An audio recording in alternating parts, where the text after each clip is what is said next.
Welcome to Coming Inside Out. I'm Brian James. Hi, guys, and maybe girls. And girls, sure. And non-whatever. Yes. What's that? Non-binary? Hello, everyone. Hello, everyone. I'm John Derler. Thank you for listening. Yes. So, John, I want to start off. We were going to have a guest on this recording. Well, actually, but John yeah, got bit by a freaking spider. I did. So tell us about that, John. This is why we don't have a guest on today. Exactly. No, seriously, I got bit by a spider. I killed the spider in my house. You know, it's hot here in LA, and spiders like cool. So they get out of the hot, they come inside. Well, they came in, and this one bit me aggressively. And I mean, I slapped it away, and then it just itched, for a while the day after. But then it just got huge. It just started to grow, grow, grow, grow. And believe it or not, every time I would fart, a spider web would come out of my butt. It was crazy. And then I'd sneeze, and another spider web would come out. But when I tried to throw my hand like Spider-Man does, nothing. Did it work? No, it was all just wrong for me. It was, however, so I'm not Spider-Man. I don't know. I'm Spider Web dude that Did you sneezes. Go to the emergency room because you were farting spider webs? Yeah, so I go. Exactly. Did you go because you have an infection? They go, why don't all these spider webs in your underwear? Sorry guys, don't mean to gross you out. But anyway, yeah, no, I totally got bit, and then I went to the emergency room. First I went to urgent care. Okay. Urgent care said, okay, not a problem. We're going to give you 2 shots, and then we'll give you medication for 7 days. So this is not a typical spider. This was not a black. This was an aggressive, mean, spider. Republican spider, and it didn't like me. Didn't like the gays. So they sent this spider from Texas, yes. I think. Yes. Or you brought it home in your luggage. Maybe I did. There. Oh, you probably did. I knew a guy who died from a brown recluse spider. Yes. And that's why I didn't mess around with it. I went to urgent care. He said, look, 3 days, it'll be fine. Or 2 days. 2 days passed. It was getting worse. I go back. He's like, ooh. When the doctor goes, ooh. Yeah. He goes, you know what? Go to the emergency room. There's nothing I can do here. They need to see if there's pus in there, and they'll do what they did. So culture or whatever. I go over. Shout out to Burbank, St. Joseph's. Yes. Yeah. Went over there because he said, go there. Don't go to Cedars. You'll wait 8 hours at Cedars. Go over to Burbank. So ran over there, guys. And they were so nice. They took, care of it. And they came in. They said, yeah, we're going to start you on another medication. So they did that. And they go, it'll be ready in 2 days or better in 2 days. Nope. It got worse. And so they did an ultrasound on it on the first time. And there was no fluid inside. So she goes, it's fine. There's not fluid because we would have to lance it. Well, 3 days after that, it was worse. And so I went back, and that was going to be Sunday. Yeah.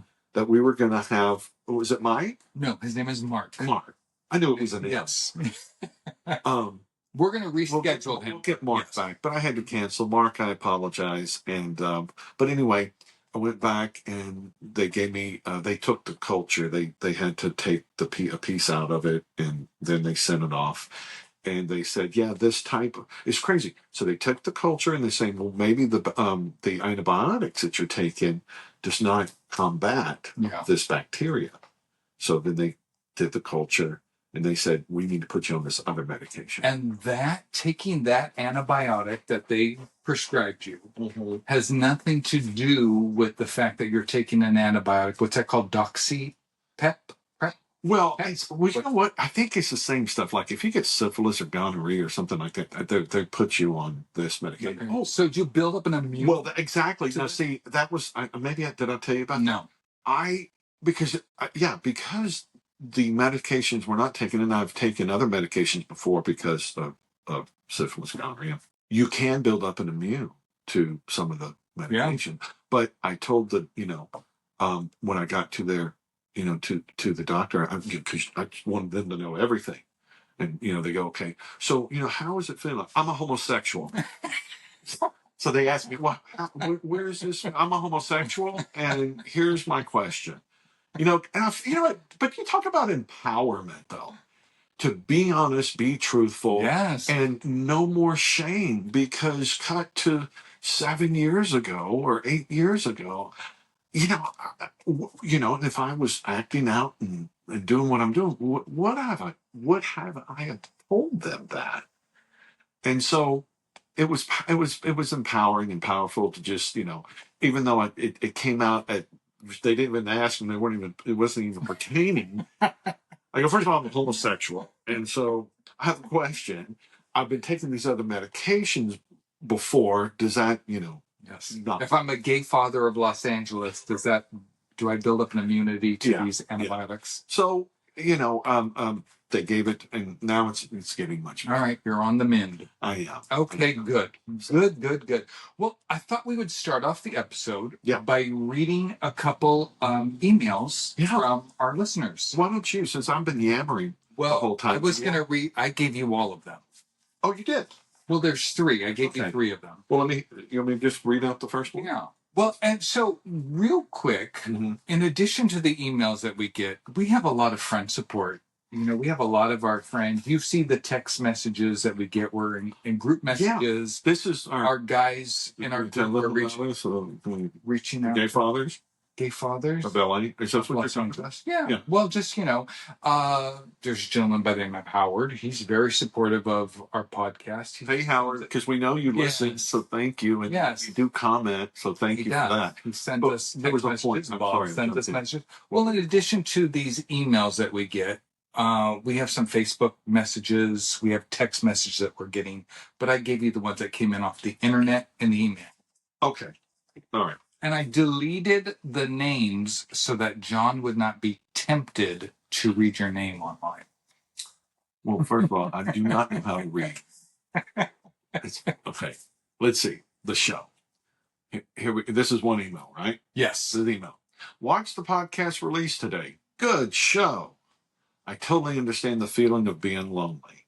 Even though there are people around and I get to spend time with my son and even my wife, that intimate emotional connection is missing. We are separated and are friends. Divorce is expensive, so that hasn't happened yet. But being connected to a person on that deep level is missing in my life as well. Thank you for sharing how you feel. I would love to go to dinner with you, but alas, I live in another state. There will be that person for you, because this is for you, Brian. Oh, this one's for me. This one's for you. So I was crying about being lonely. Yeah. And so there will be a person for you. Can't wait to see you guys have a guest on the show. Keep up the good work.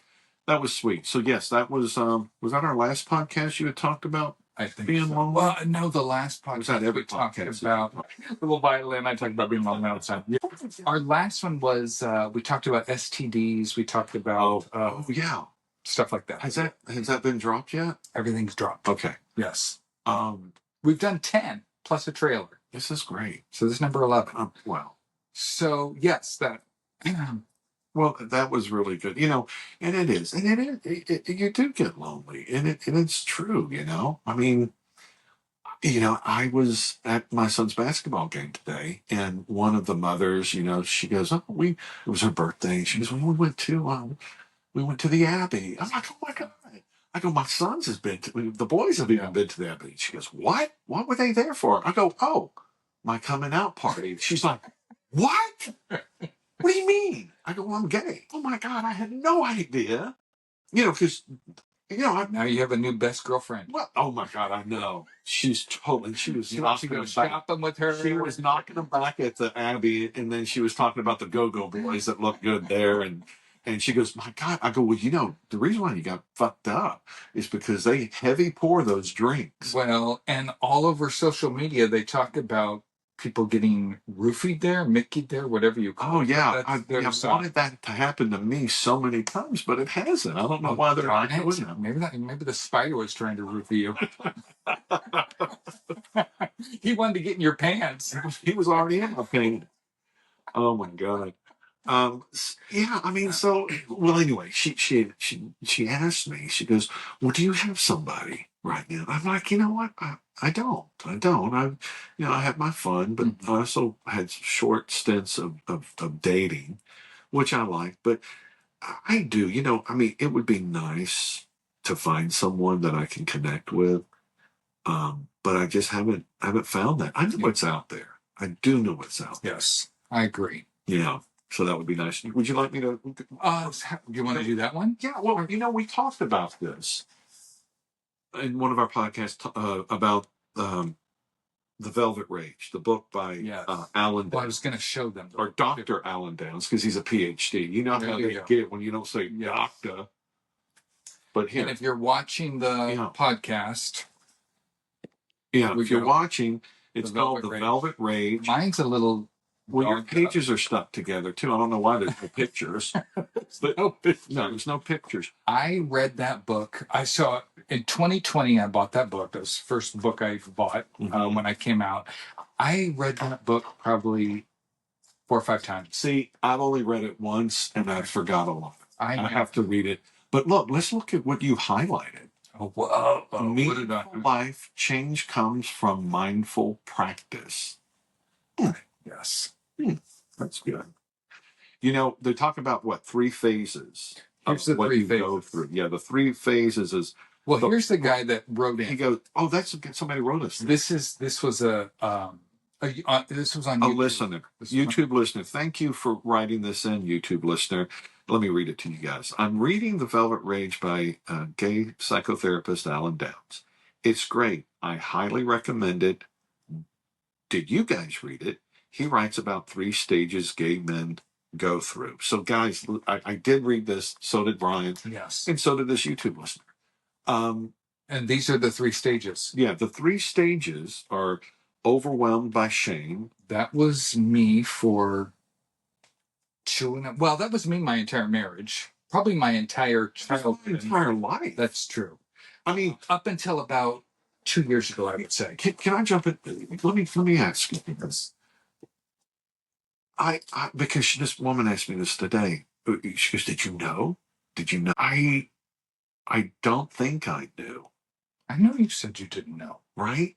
But we'll go back to the circle jerks. Oh, we'll go back. Okay.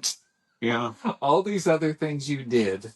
Yeah. When you were a teenager, but you didn't know. Right. And since you read it 4 times and I've read it once, did he talk about completely blocking that out in your life, to completely suppress it so much that you don't believe it or you just ignore it? Did he talk about that? I think that's a lot of people suppress it to such a level that they pretend it doesn't exist in their life. Right. But then they act out in so many other ways. That's a lot of that going on. So there's a lot of suppression. It is. In this. It is. So number 1, I definitely overwhelmed by shame. That was me. Mm-hmm. And he talks about it here that the first stage is where a high amount of suicide comes into play. Yes. Which is it's important because, gentlemen, we don't really have anyone when you're going through this, or if you're listening to this and you haven't even come out to anybody but just yourself.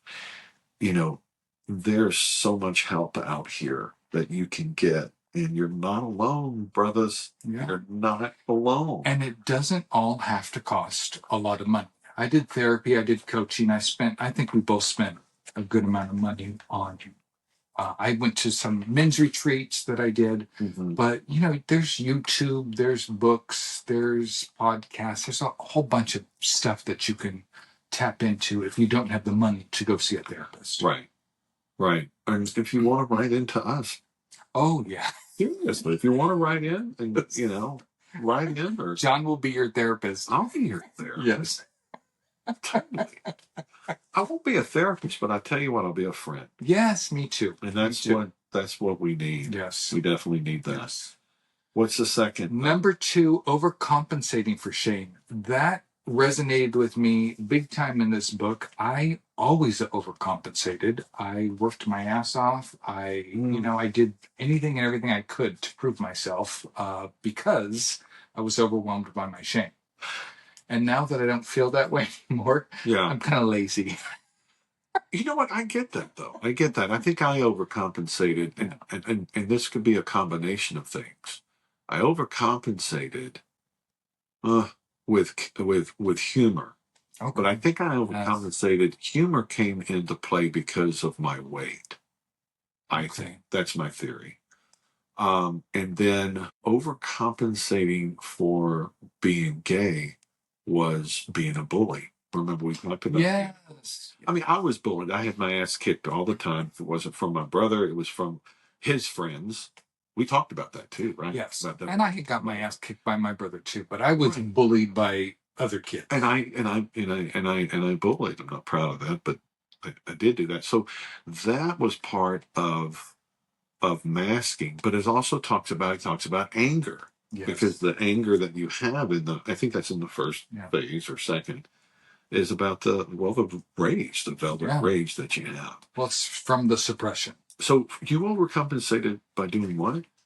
I overcompensated at work. I overcompensated in a lot of ways when I was married. And I don't mean to say I'm lazy today. I feel like I'm so tired. For so many years, I put up such a huge front to be the person that I thought I needed to be, that I was tired from it. And now that I no longer have to be that person because I don't have the shame associated with who I am anymore, I don't know. I feel like I'm taking a break.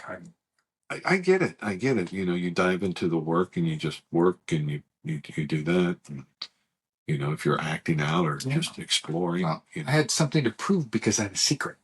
Yeah. Yeah. Right? I get that. Yeah. What's number 3? Number 3, cultivating authenticity. That's my entire existence today. Break it down for me. My relationships today. I don't have relationships with people that I can't be 100% myself. And we shared this before.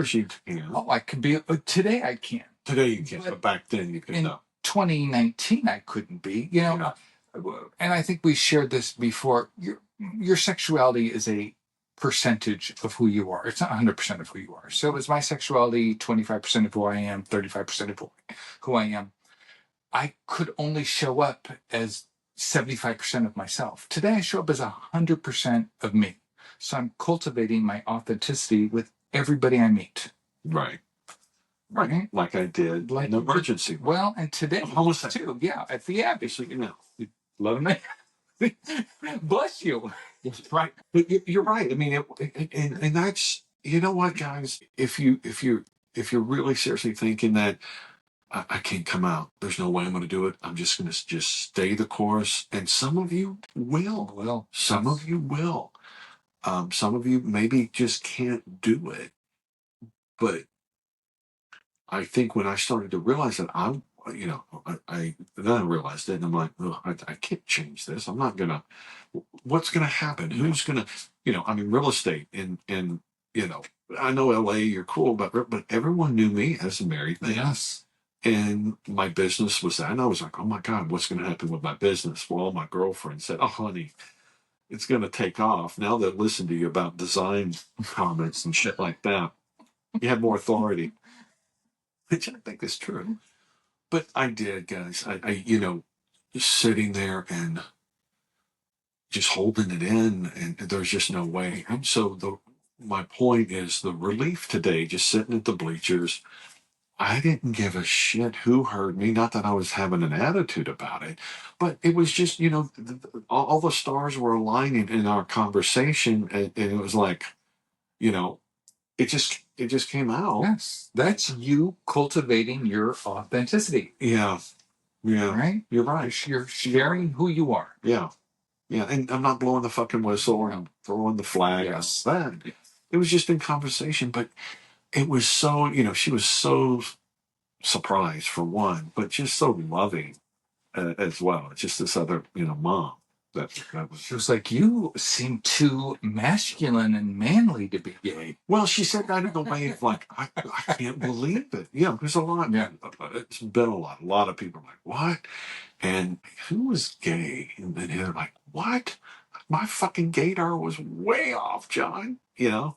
Oh yeah, like some guys that I knew in real estate. He was like, I had no idea. No. And I'm good at detecting. Well, when I was closeted, my perception, which I've said this before, of a gay man was somebody who had feminine qualities. Right. I didn't know that a gay man could be Right. you. Right. Well, no, it's true. It's true. Yeah. But I mean, you look at all the gay men now. My goodness. Yes. They're fit, in shape. You know, I'm waiting for that spider to bite me. Waiting for that gay, hot, muscle bounce. There you go. To inject me full of that. Inject you with his web. Right? Yes. Oh, there's another lady who walks over the block on that stuff. She's like 80 years old. We're in my office and I have these big windows and I can look out at everybody. I see people picking their nose at the stoplight too. It's gross, but you know, yeah, I'm always looking at it. Like right now, I should be in this podcast. That's all right. That's okay. A little ADD. And then this one, I don't think we read this one. Okay. I had it and I didn't have it marked as read. So well, let me lay it down for us. Remember to keep comments. Oh no, that's part of the. Oh, I see. So, okay, here's from a listener. Wow. Yes, me too. I got to send you an email, but yes, I was married to a woman for 25 years. I am not bisexual. Got married because I thought my gay desires were bad, evil of the devil. We had 2 sons, not grown, and now have 5 grand. They have 2 sons now grown. Oh, 2 sons now grown, and now have 5 grands, which means 5 grandkids. Yes. Amazing how things turned out. Anyway, I have a story too. Thanks for this. Well, that is sweet. Yeah. Well, and you and I, closeted gay men, never thought we would be on this side of the table, right? So many of our listeners, closeted gay men, never think they're going to come out, think they're going to be closeted forever. Yeah. Here we are on the other side, right? Once thinking the exact same thing. Yeah, it's good. It feels good. Yeah, it really does. It feels great. So I wrote down a couple things. One of the things I wanted to say, other than until Trump kind of took the spotlight today, was Dr. Ruth passed away at 96 years old. Did she really? I remember her in the was it in the 80s? Yeah. I think it was in the 80s, watching her. Yeah. And she died, but she was huge. Pioneer, sex expert. Yeah. She really was. She died at 96 today. And everyone was just so shocked, it coming out of this woman's mouth about what she talked about or going in her mouth. Yeah. But she was. We need to have a little drum set. Our people probably this thing will do the drum set. Shut the fuck up, John, with these jokes. I said I'll never shut up. Never. Don't do it.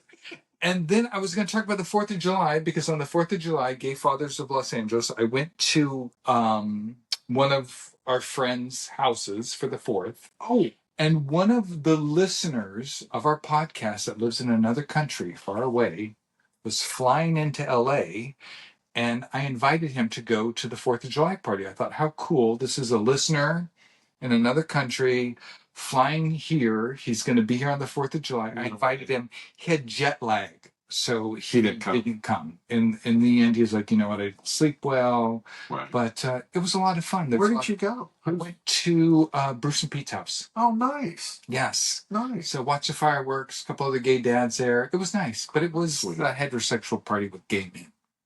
Oh, there's heteros there too? Probably more heterosexual people than gay people. At Bob's house? No, at Bruce and Pete's house. Wait, Bruce and Pete? Why? I'm curious. Because they have their family, their other friends. I still have. I think most of my friends are heterosexual. Yeah. You know, my gay community has only been developing over the last couple of years. Right. and I've only been part of the Gay Fathers of LA for maybe 3 years. That's so sweet. You know, So they always have. I hear, and I haven't been to one. I'm embarrassed that I haven't because they're so sweet. They always invite me, and I'm never able to make it. It's not that I don't like them. You're a busy man.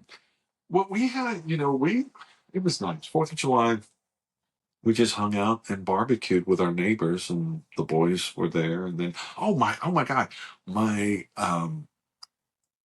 this was cool. My roommate from college, when I was when I was a freshman, I played football at Tyler Junior College. Okay. And so my roommate for the first semester, he was such a great guy. And he called me and goes, "Hey, we're in town." I goes, "Oh my God, yeah, I'd love to see you." But, he brought his wife, their 2 sons. But he had done this last July. And I went to see him and we're just talking. And I totally came out to him a year ago. He goes, "What? Oh, really?" He goes, "Really?" I go, "Yeah, yeah." I go, "We were married." He goes, "Well, yeah," because he asked me, "What happened with the marriage?" I said, "This is what really happened with the marriage." And so it was, again, it was empowerment. It was freeing to be able to be honest and just lay it out there. Because, and this is the other thing, out of all the ones, and believe me, I'm from Texas, and it was, and maybe it was all in my head, but there was a lot of people against. There's a lot of people against gays in the South, and basically everywhere. It's everywhere. Yes, it's everywhere. And I just had to protect myself. And I was able to come out to him, and he was like, "Oh, really? Oh, it was not a thing." And my point of this is that every single person I have come out to, with at least 20 to 25%, I thought were going to just reject it. Yes. No one rejected it. That's the same for me. We are very fortunate. We are not the minority. Yeah. Right? Yeah, we're not the minority. No, and so it was just. Well, no, we're not the majority. You and I. I don't know. I'm just. Yes, I don't agree with me. I had to think about that. But yes, again, if you're listening out there, and you're contemplating to come out, it's not as bad as you really think it is. At least that's what I'm trying to. At least for me, and I thought it was going to be bad. And again, I shared about coming out to my brother, who was the father figure. Yes, and honestly, every single one has given me the support. And then they came again this year and invited them over, and it was so nice because my roommate from college, and nothing ever went on. Okay. And there was no jerk off session. But I will tell you this. The ladies called him Foot. Called him Foot? Foot. Oh. Yeah. So, and he didn't find you in his bed ever? No, he jumped into my bed. Oh, okay. He was like, he was just like, he was just jumping on me like, "Wake up, Roomy," because he called me Roomy or Room Dog. "Hey, Roomy, Room Dog." And he jumped on me, and then I felt it. You felt the foot. It was a foot. So, anyway, he was a great guy, and he came over with his wife and their 2 boys, and then I was there with my 2 boys, and it's just like another generation. Yes. It's really cool.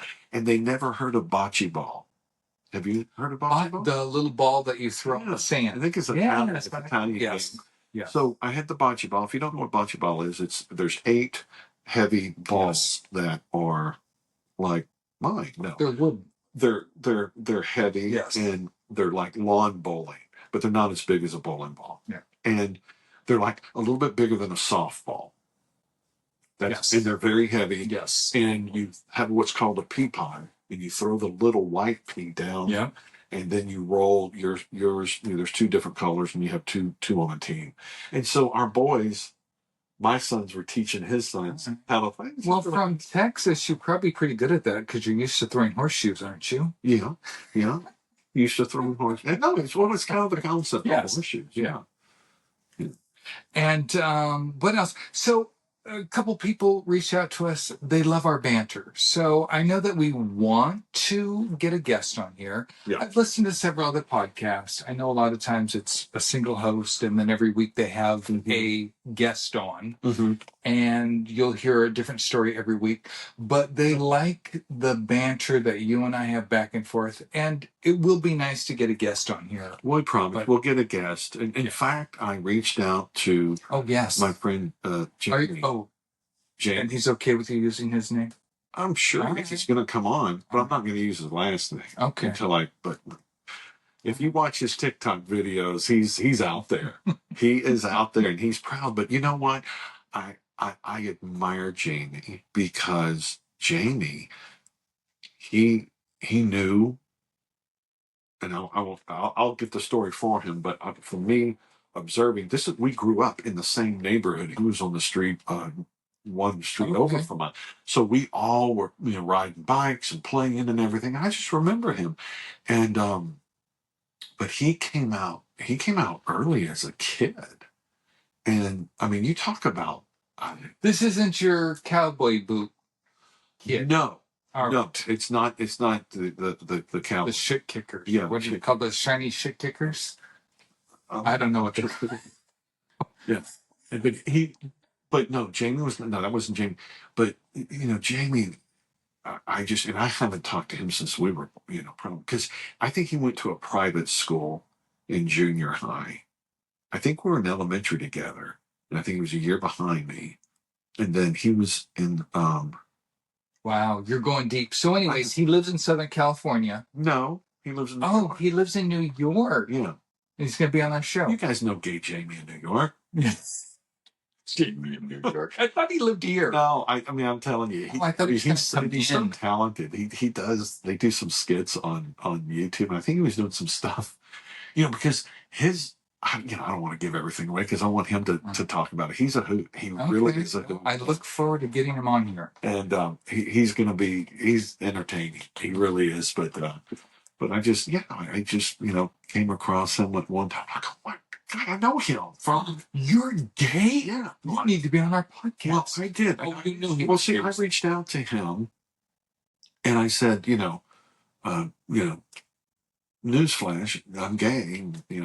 I don't. He didn't freak out or anything. And I go, we're doing this podcast about coming out, and I would love to have you on. He goes, absolutely. Let me know when. So we're excited about having him on as well. We're excited about having a guest on. So we're going to have a guest on. But in the meantime, we'll just go back and forth with each other. We'll do that. And again, guys, please email us, YouTube, do whatever you do. If you want to hear anything or if you have questions, we'd love to just get some questions from you. If you have any, and then we can talk about it and help you out. cominginsideout@gmail.com. Okay. I have a correction to make. A couple episodes ago, I was asking you a couple different questions, phrases, if you knew, and I think I called it carhead, but then I was corrected. It's called roadhead. Oh, and there was the funniest TikTok. I think I sent it to you the other day. Roadhead, this guy's in his pickup truck and his wife jumps in the pickup truck and she said, "Hey, on your way to your mom's house, we have time for me to give you roadhead." And then the camera pans to the back seat and he said, "I already picked up my mom." That's funny. I love it. Oh, but we'll get 30 minutes. Yes, that was quick. Well, thanks for listening to us. Any questions? Email us again, cominginsideout@gmail.com. Thank you so much. Bye-bye.